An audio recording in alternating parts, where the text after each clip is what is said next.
What's up YouTube, it's Io the Boat, and today we got the mini snapshot for Season 10. And what is the mini snapshot? The mini snapshot is a mini meta snapshot, but in YouTube form, because it actually takes a lot of work. You might have seen some of my past works on Game Press, on Team Rank Star, even on Reddit. I've always had a meta snapshot for every season in TEPPEN, just so players would be able to see what's going on, what the deck builds were. And I even was very flattered this morning to see a player mention that my meta snapshots help them every time. So I'm very honored. Thank you for everyone's support throughout this year of TEPPEN. And yeah, we're gonna have a first time ever meta snapshot by me on YouTube. We are going over the current meta snapshot very early. It's only, 10 days in to the new set, to the new meta. And we're already going to be dropping a new video about all the things you need to know. Because in just 14 days, there's going to be an online qualifiers. So I don't think there's any more important meta snapshot, nor is there any more important time to drop this video. But we'll briefly go over a lot of my findings. I haven't streamed in a while, and half of it is because I've been researching, figuring things out. And I want to share my findings with the community, with the players. I hope you will find this video helpful. I do want to note that all the deck lists in here, they are mostly from myself. There are going to be borrowed decks from others, because they've done well with those decks, and I want to highlight them. But also, there might be one or two decks that I had to try and copy from memory, and I honestly didn't test them. I didn't put too much thought into it, but I still built the deck to at least get a general idea of what's going on for the meta snapshot, just so the players could have it. So without further ado, again, we are in Season 10. This is the Okami Sengoku Basara set expansion. And we're going to be looking at deck lists. But first, let's talk about Serpent Demon Orochi. Now, you know I was already going to talk about this card. You know, because I had this at the front page of this video, okay? So, Serpent Demon Orochi, there's very few cards that ever do this. But Serpent Demon Orochi defines the Season 10 meta, okay? This card, without a doubt, in 14 days, I am very sure that it will stick, it will stay, it will be the deck to beat, it will be the menace to look out for, it will be public enemy number 1. Serpent Demon Orochi is so powerful. If you haven't played against this card, if you haven't seen it, let me read out the abilities just to start. All attack damage dealt by this unit becomes 0. All damage taken by this unit becomes 1. Attacking, deal damage equivalent to this unit's attack split among the enemy hero and all enemy units. After taking damage, -1 attack. On death, remove this unit from play. It was so powerful that they had to make a clause where when this card dies, it gets removed from the game. And I'm very glad that they did that, because this card is too powerful. This card, combined with a multitude of different tools in Mono Black, the toolkit for Mono Black Elemental, is ridiculous. And the biggest problem I have with this card is that it was very early compared to V by Tarakoman. Shoutouts to Tarakoman, by the way. Tarakoman said that Orochi would be a card much like V. If you don't remember V was a 8 MP purple unit that would spawn Nightmare, a 13/13 indestructible with Veil and immune to damage. And it was just tearing up the place. It was very powerful, it was meta defining, it was a menace, much like Orochi. And to be honest with you, I think it's the same level of craziness, but I do think that they're different, okay? You have two different problems. You had V, which is now nerfed, so we don't have to worry about that card anymore. It's not played except for one meme deck that, you know, sometimes gets it off, sometimes it doesn't. But Orochi while it is the same level of degeneracy, it is still a different threat because of how you interact with it. Okay? So let me talk about the ways that you can interact with this card. If you're red, you literally only have the legendary Axel card to copy this, and then pray you don't lose out to the Tyrants.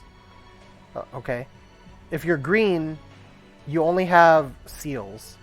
And if you seal this card, then the mono black player can get the card back. If you don't seal this card, what will happen is the opponent's going to use Bloodbath Frenzy and just tear up your board. Honestly, you wouldn't be able to stop the Bloodbath Frenzies anyways.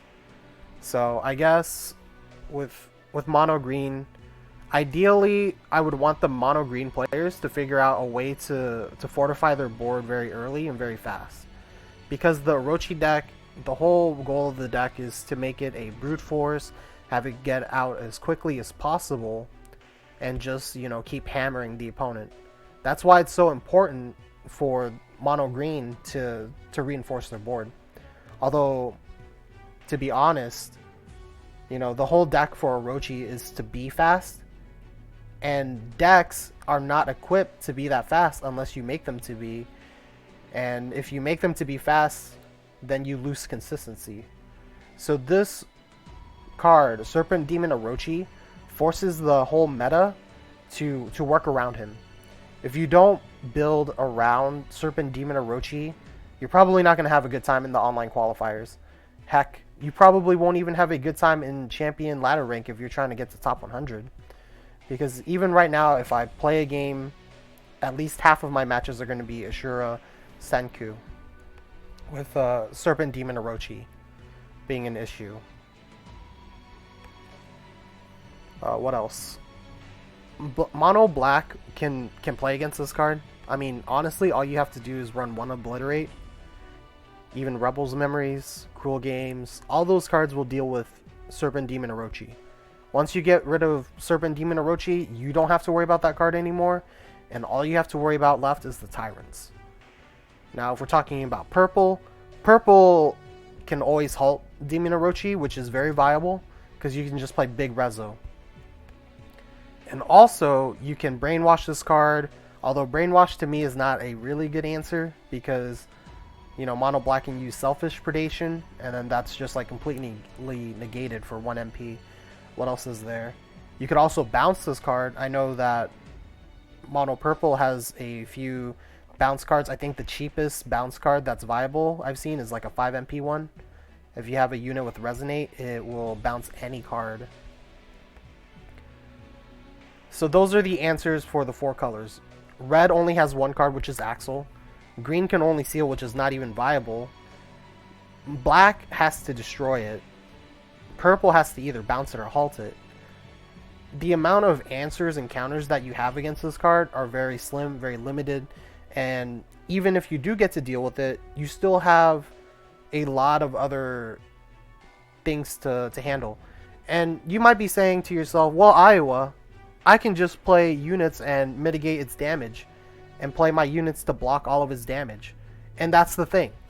You're playing all of your resources to block this card, Orochi, and you might not even kill it. I'll be honest. You might not even kill Serpent Demon Orochi just because of Psycho Power, just because of Bloodbath Frenzy. This card will get big. It'll get thick. It'll destroy your whole board. And once you use all of your resources to potentially stop this card, you still have to deal with the Tyrants. You still have to deal with Rebirth, Tyrant, you know, all these crazy things that Serpent Demon Orochi, you know, buys time for. This card, Serpent Demon Orochi, buys so much time for that deck. And I just don't see the meta going any different way.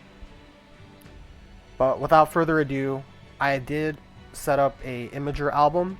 This is going to have several deck lists, including QRs for my QR loving players. I do forget to do QRs for some of my YouTube guides, but today we did not forget. So let's check out the decks, okay? So here we got Green Purple Humans. So Green Purple Humans, this is a new deck. And I think I really have to shout out to Dango, because I've heard about this deck. I never really built this deck, or I've seen the build for it. I never have. I'm being completely honest. But I've seen this catch on with the Japan player base. I've seen this catch on ladder. I've seen this card do work. So let's talk about green-purple humans. So green-purple humans, I think I went a little bit overboard with the humans, because when I played one game, it wasn't as consistent as I wanted it to be. Dango is a great deck builder. I'm sure that he has already solidified the list. But let's talk about what we got here. So this list is something I've seen quite a few times in ladder lately, and that's Heavenly Kicks, Chun-Li, Lightning Legs. That's the hero art.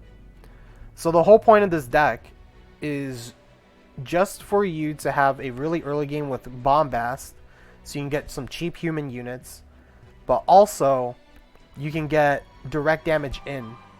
I think one of the most important and key cards to this deck is Usagi Kenshin. With Kenshin is a card where if it deals damage to the enemy player, it will halt a random enemy unit.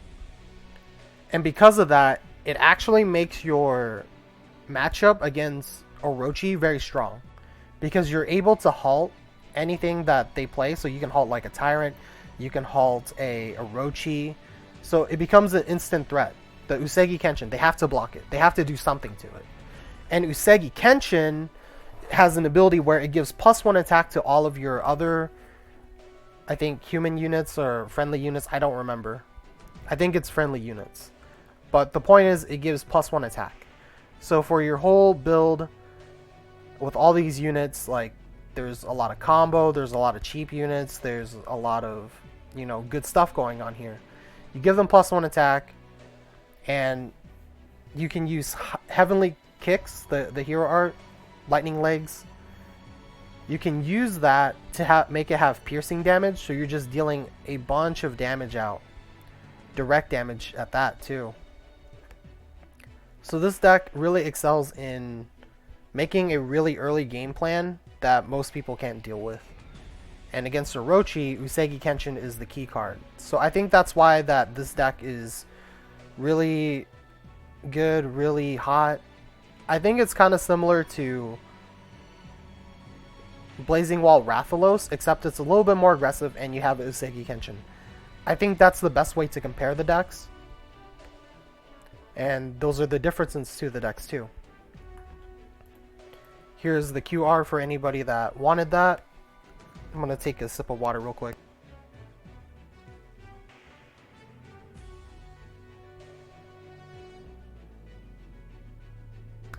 Okay, on to the next one. So here we have a Wesker Ouroboros build I was working on. Now this one's going to look a lot different to a lot of you. And I know that Chris D has been working on a Ouroboros list, so if you want to check out a real Ouroboros Wesker list, I'd highly recommend checking out his Twitch channel at Christopher_D. But let's talk about this list. I actually lost to this list. Actually, no, I saw somebody else play this list. I won't say who. And I wanted to build my own version of it.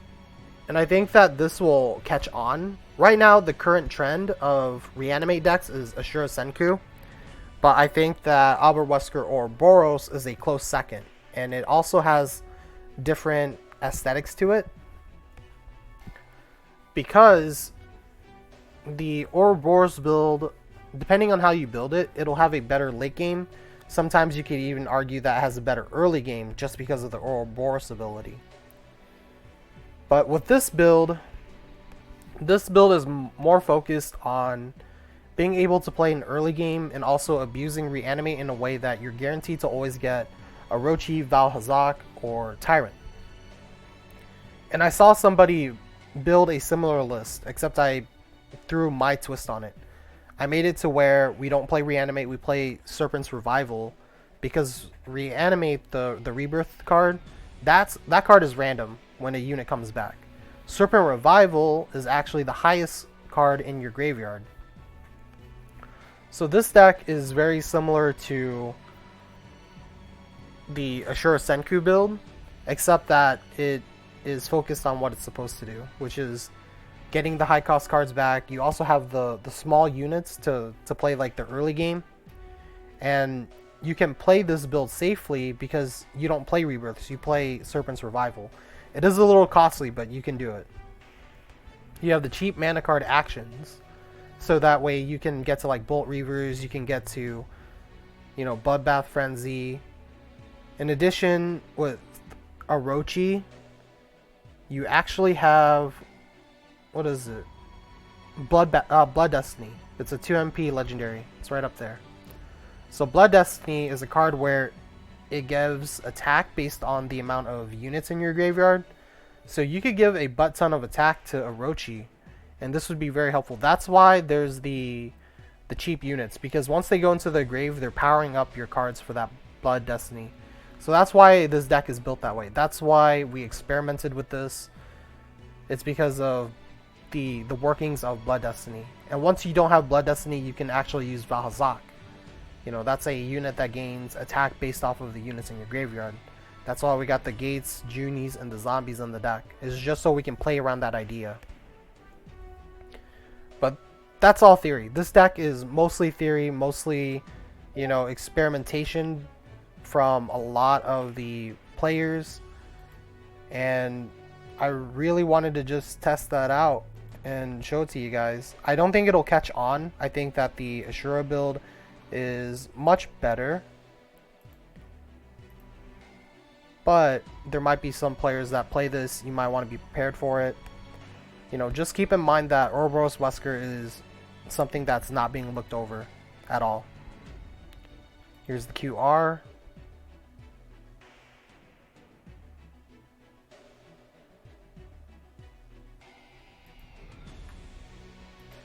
Oh, nice. I forgot to mention about this when we were just talking about Orochi earlier. So, I had Stalhelm ask me, you know, what would counter Orochi? What would counter the Ashura build? You know?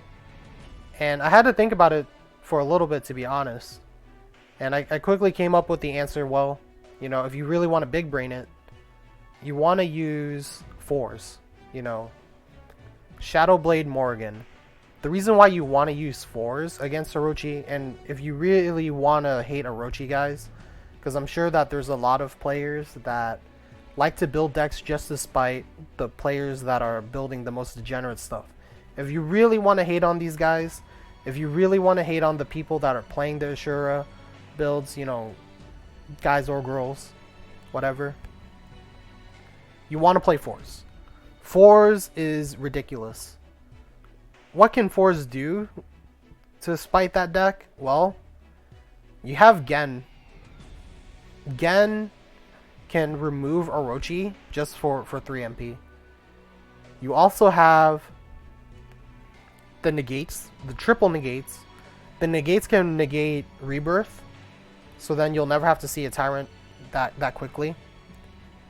4 Eyes can steal the slow Tyrants, so that's really good. They have to really activate and sacrifice their own unit. But if you have 4 Eyes, you can steal any of their units. You can even steal Orochi. If Orochi's at 3 health, you can steal Orochi with 4 Eyes. And if you look at the deck, a lot of the units have high survivability. Trish will become like a 4/11. You have Damned Rook. Damned Rook will, you know, get you 2 units. Oro's in there, Lupo's in there, Remy's in there. There's a high survivability within this deck. And then you also have Skullduggery in case like they chain, then you can bounce Orochi, and then you just kind of point and laugh. And the reason why we run Shadowblade is just so we can get the 4 Eyes trigger very quickly. You know, set it up. That way we don't have to use Splendid Buffet even though it's in the deck. We can use Shadowblade and then just steal immediately, you know, off of 8 mana. But this is the counter. The only problem with this deck is that it makes your other matchups a little bit worse, because this deck is completely designed to take down Orochi.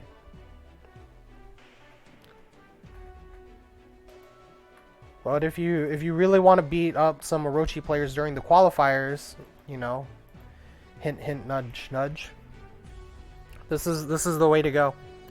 If you want to do this for the qualifiers. And mind you, I forgot to say this earlier, but in the qualifiers, you have instant access to all cards in the game.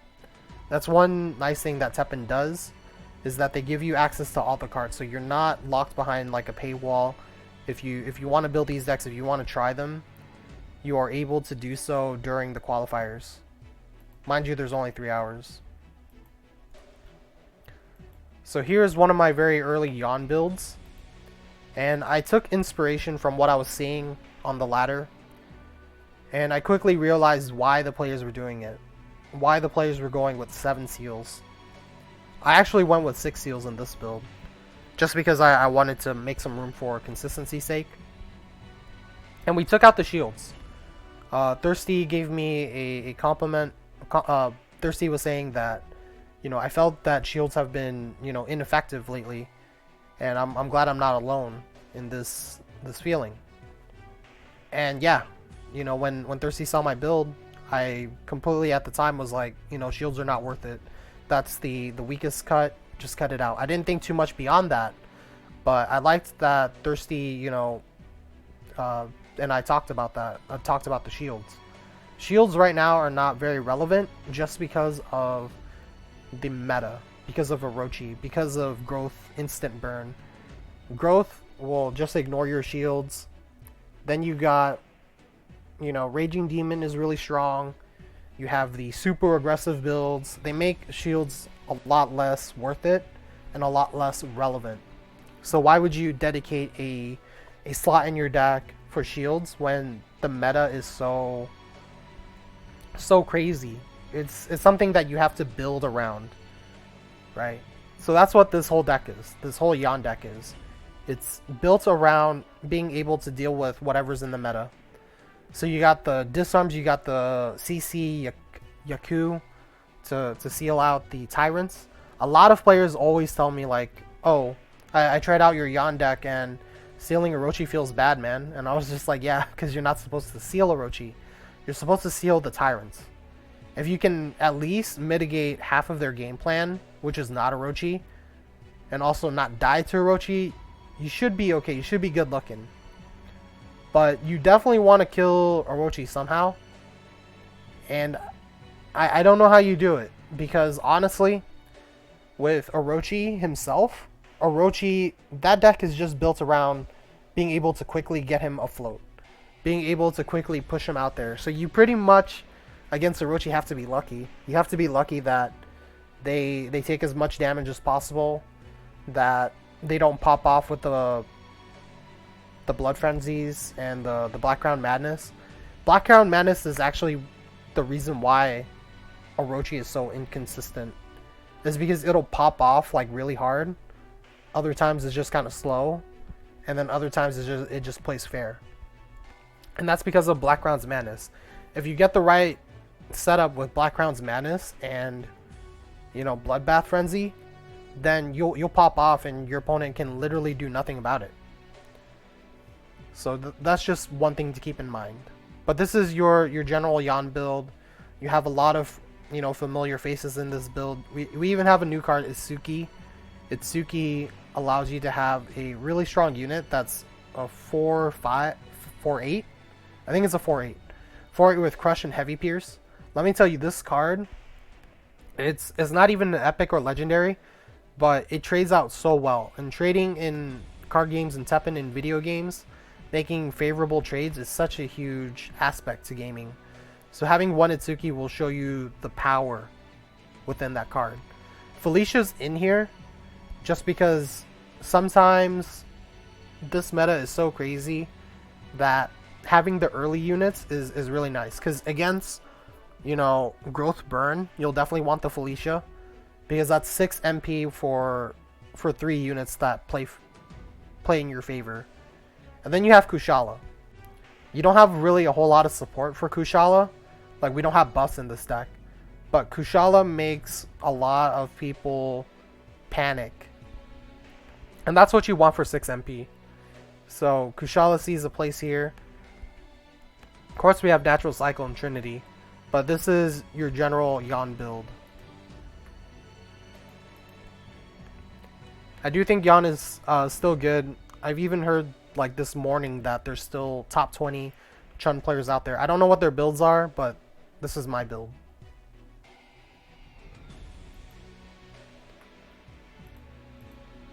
Alright, so we have this build that I was experimenting with, and yeah, you know, quick look, it's not Shinku Hadoken.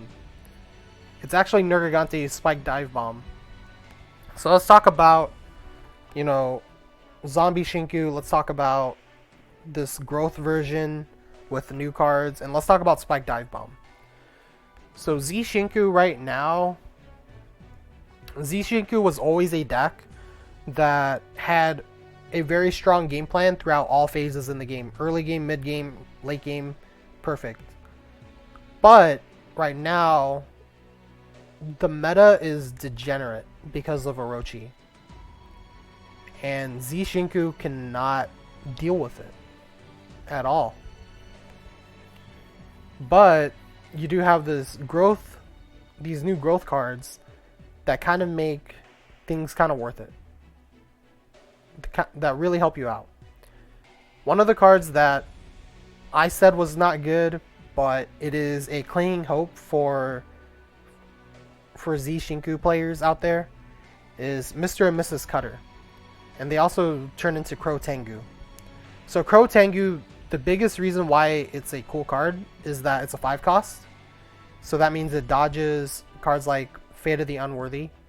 If you kill it, you need to either have Dark Destruction or you need a card that specifically targets it, like Obliterate, you know? And one thing I didn't know about Crow Tengu was that when it kept dealing damage, it would heal the card itself for 1. I thought it was healing your hero, but actually it heals the unit. And that's really important in this deck because it's a scaling card. If you can continuously heal the Crow Tengu, it'll make it a big annoyance for your opponent. And what's nice is it even gets a shield on play. You know, it just comes in with the shield. So it can get you some pretty decent value.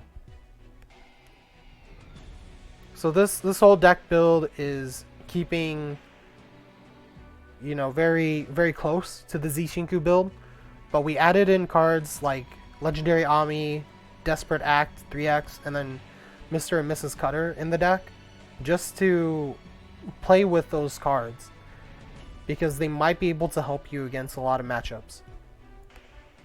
Now Spike Dive Bomb is in here because I feel like this is a more relevant hero art than Shinku Hadoken right now. Because with Spike Dive Bomb, you can reinforce your board to outtrade the Tyrants. You can use it for direct damage and get your early game up faster, because the whole point is not to go into late game anymore, I feel like. Because if you go late game into a Orochi player, you'll probably lose. Unless they mill out their whole deck. You know, it really depends on the Orochi player. But generally, as the game goes longer, the Orochi player either they flop and you're godlike, or they get into their Tyrants that they needed, get into the cards, and they just beat you down. Because a lot of what they're trying to do is just get, you know, to late game as quick as possible. But having the ability to Spike Dive Bomb early allows you to set up the, you know, conspirator speeches, the agents, and then just like kill them very very early. But you do have the option to go late game with this deck. It's just not what you want. But the deck still holds its charm to where you can play the early and mid game. And this deck is untested. This is a build that I made. I played it like a little bit. It didn't do so hot.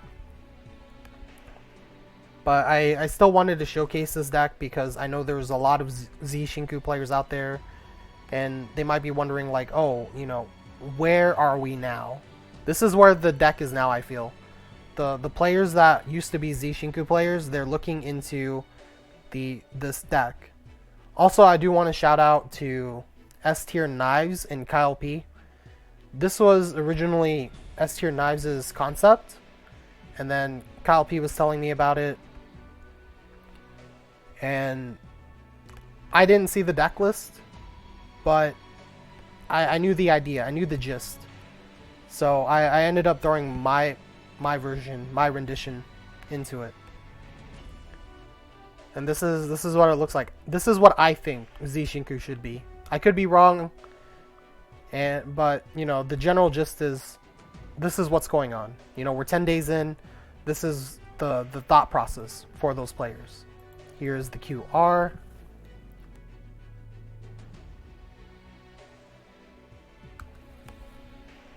Let's continue on. Okay, now we're getting into some really hot stuff.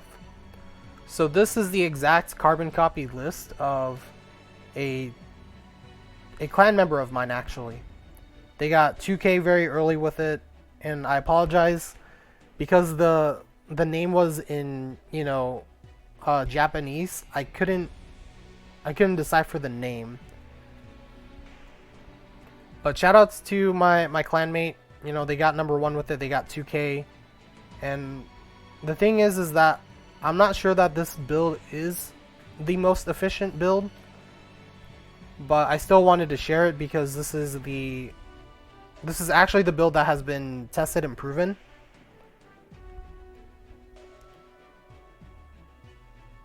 And I don't know. There's a lot of different builds with Ashura Senku and Orochi. Like I can definitely tell you that my build is different with a different game plan. But this build is kind of like a really optimized version, but also a version that pulls from all different aspects of what you want.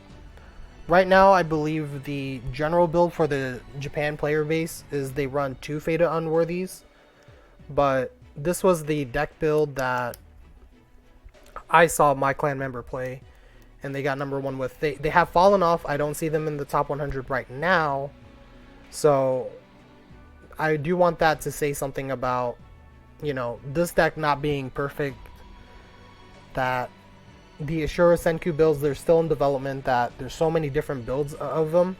Like, even my build is different. But this one is a tried and true deck. I just think that the ladder is inconsistent, because I've seen mirror matches where, you know, maybe you do have the better deck, but you just lose because you misplayed. You know, misplays are a lot more punishing in the mirror match. And it would be like a stupid misplay too. It wouldn't be like something that's clear. It would be something like, oh, you know, you got too greedy, or you didn't account for this thing, you know, that could happen. And it would just kind of blindside you.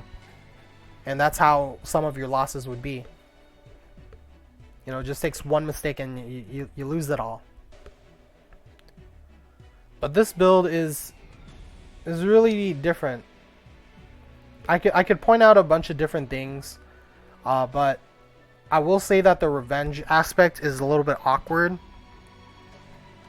because with zombie, if you have it as a 3/2 and it dies, you could potentially rebirth it. So generally you probably want to just keep the zombies in your hand until you absolutely have to use them, or you're using them to win the game. But otherwise, if you rebirth them, it's kind of sad days. But yeah, this is the build. This is something I would much rather run with. If you haven't noticed, my Akuma Tyrant video was called 1.5, but in the video I called it 2.0. It's because the reason why I labeled it as 1.5 is because after the video I noticed that the deck wasn't up to snuff, and there was no way I could find myself to say like, oh, this is a 2.0 build. It's not. I'd much rather call this deck that I'm showing you right here a 2.0 build, because it made it up there. I think that this deck climbing all the way down and dropping was just because of play errors, probably bad matchups, just bad luck. But this deck is definitely what you're wanting to look at. And what else? I think that's it for this deck. Let's go into the QR while I can also think more.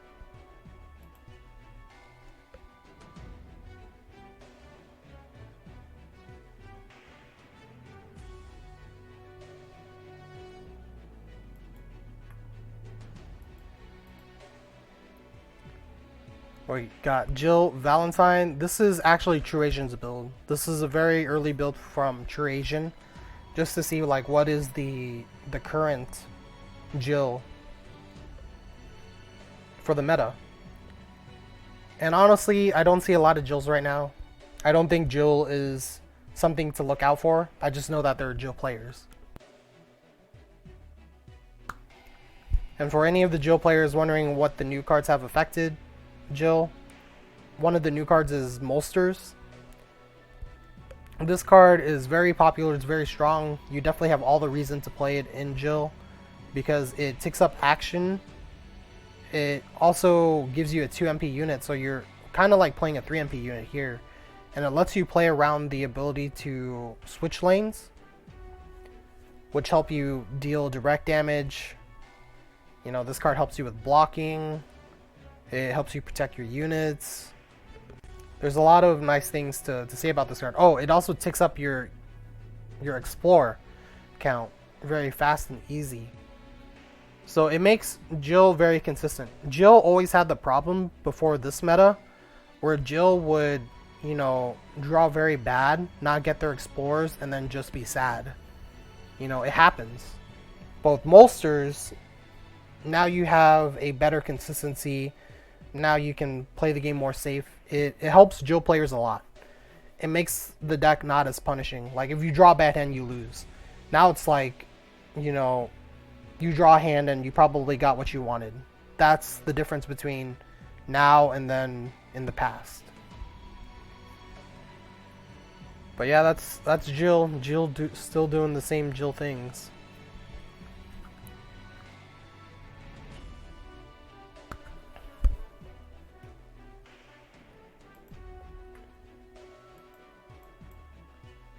Here we got Paw Patrol. This is one of my original builds.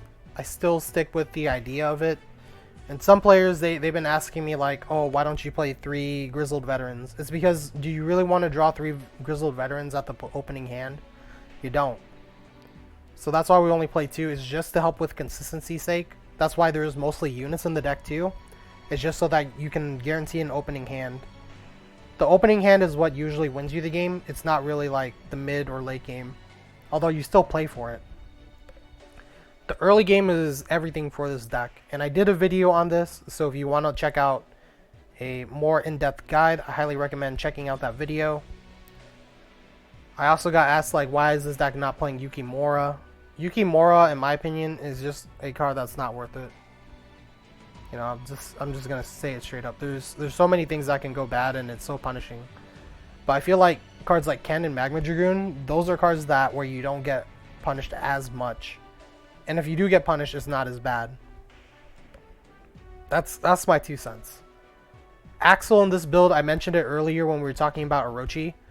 But you definitely need Axel in every single deck that can play red. It's just for Orochi.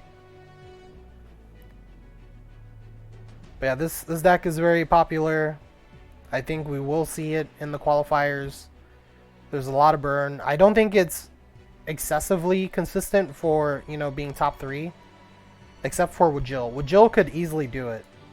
Wajil could easily get top 3 because of how fast that player is. But anybody else playing this deck, unless you have godlike speed and a lot of intuition, a lot of strategical plays like Wajil, I don't think most people can play this deck to a top 3 finish. But it is strong. It is something to look out for. It's there. Here's the QR.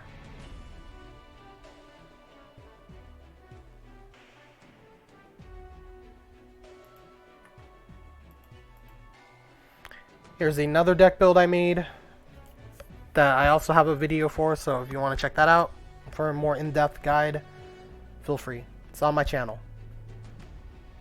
So this deck is Purple Growth, and this is my take on it. There's a lot of different stuff that you won't see in other builds like Imago, but I do have some players that said they built this deck and are having fun with it, having success with it. You know, it does what it's supposed to do. But I've seen other takes on it where, you know, other people want to build their own decks, and that's fine. You know, I'm sure they're doing well. In fact, I've lost to them. But it's not a matter of what deck is better. It's a matter of what is your playstyle, what do you like to play. Like, every single deck list I make is always a, you know, a part of me that is extended. Like this deck build is a control build because I like to play control. But also, I'll have other decks where it's just like very aggressive and very focused on how aggressive it is, and that's an extension of myself. But players out there, you know, they will also have the same idea. They will have an extension of themselves. Everybody is different. So when other players deck build, they're doing card choices that make sense to them, that are their play styles. And this deck build is completely control. It's completely, you know, playing for board.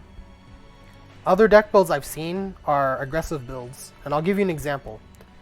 So I've seen a deck where they play 3x Dante, and the whole point is to get Dante out there. But also they play 3 of the instant attack. And the instant attack, I feel like it's kind of like a cheap way to just play, like, to say like, oh, I'm playing Orochi. The reason why I say it's cheap is because it's not real. It's not as good as Ashura, and it's kind of like an imitation, you know. Bloodbath Frenzy does the same thing, but has way better payout, has way more survivability, and has a better mid game. This deck is like, if you play Dante and then you use the instant attack and Dante dies, you literally are set back so far behind, and it's really hard to set back up. But I have seen decks where they play Dante and they, you know, instant attack him for 8 damage direct, and they cheese you. It's a very cheese build, and players will play that way. You know, they build their deck. Let me tell you what's different about my build, though. I wasn't gonna say this, but my build is different in the way that if you lose your setup, if you lose your high cost card, you can at least play it back and regain your way to stabilizing, you know. And that's the difference. Is my deck offers a way for you to stabilize if you lose your high cost card, but I've seen other decks build in a way where if you lose your high cost card, you're punished pretty bad. I've seen this deck take a lot of popularity, not just from, you know, looking at my build, but also players taking upon their own builds, and generally they will look similar. So this is just a deck for you to just look at and see like, oh, this is something I might have to watch out for during the qualifiers. Another thing I want to talk about for the qualifiers is that there is free Zenny rewards. So if you sign up, you play some games, you can get out a lot of free Zenny. So I highly recommend that everybody joins the qualifiers, even if you don't have the intention of getting top 3. There are the free rewards that are, you know, included.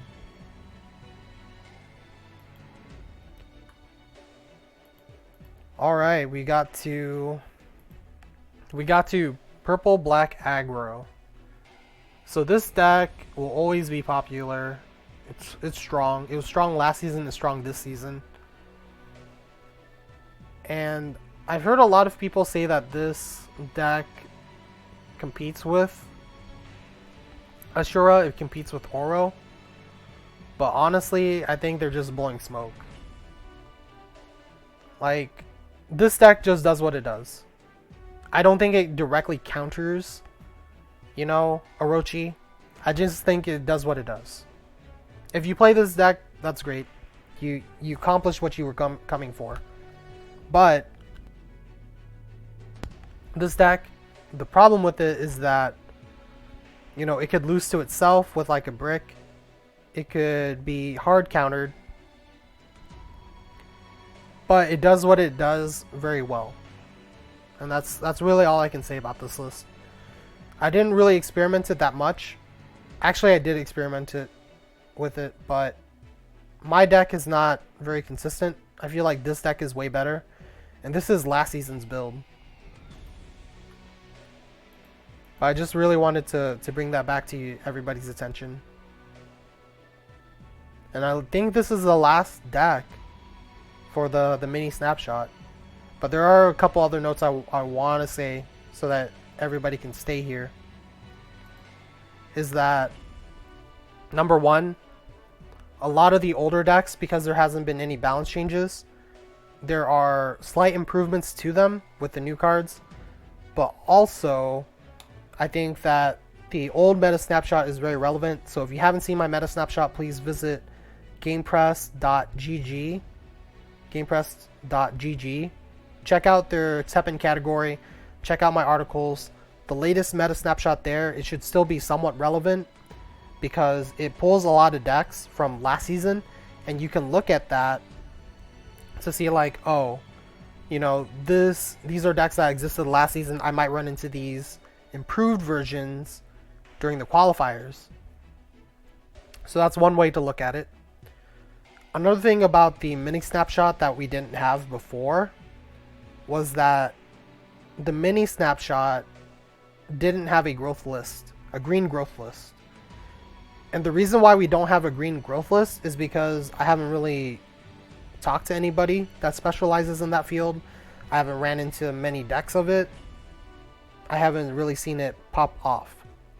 However, the green growth list had got a lot of tools. I just think that players didn't necessarily invest too much time into it to perfect the build. I also don't think that green growth has a viable way to beat Orochi. That might be another way reason why, you know, the deck has lacked in development. But I have seen other attempts at making the green growth build, and those decks are not good. They're not viable. And if there is a green growth build out there that's like working for anybody, like there's probably only one build, and I'm sure like even that one build could use a lot more work. So that's why I didn't share it in this, you know, mini snapshot. I do think it's one thing to look out for. As time passes, maybe it'll get better. Maybe we'll see a more solidified version. But as of right now, there's no deck list. I don't want to show you guys a watered down deck list that, you know, is not good or won't give you an idea of what's going to be the actual deck later on. But I still wanted to talk about it because green growth did get a lot of support. Green growth does have a lot of solid tools. There's just so many, you know, factors that just didn't fall into place, and now you know why. But if I do have one thing to say about green growth, just remember that they can potentially build a really fast board really quick and have it be strong. That's really the point I can make of it. But yeah, Serpent Demon Orochi, Bloodbath Frenzy, Black Crown's Madness, all ridiculous cards. That is going to be the meta that we have to work with. That's going to be the qualifiers. If you haven't already, please like and subscribe to the YouTube channel. If you have any questions, comments, concerns, please feel free to treat the comment section as a, you know, a discussion thread. I will always get notifications on everybody's comments. I will always check out the comments. It's been fun for me. I've actually, you know, responded to every comment. There was one comment where I just liked it, but that was because the player was making a statement and I couldn't really add towards the discussion. So I just liked their comment. But yeah, just, you know, feel free to use the comment sections as a discussion thread so we can really get ready for the online qualifiers. But I know that everybody might be a little bit tight-lipped right now just because for North America, everybody is everybody's competition. So you kind of want to play it safe, but you can definitely rest assured that the deck lists that I have brought to you today, they are not watered down. They're not decks that I purposely, change cards to change anybody's pattern of thinking. They are actual decks that I feel that are up to snuff. There is kind of one exception, and that's the green build, but we already talked about that. I just don't have a list. But for the most part, this is most of the list. So that'll help give you a general idea. But yeah, thank you for checking out this video. Have a good one.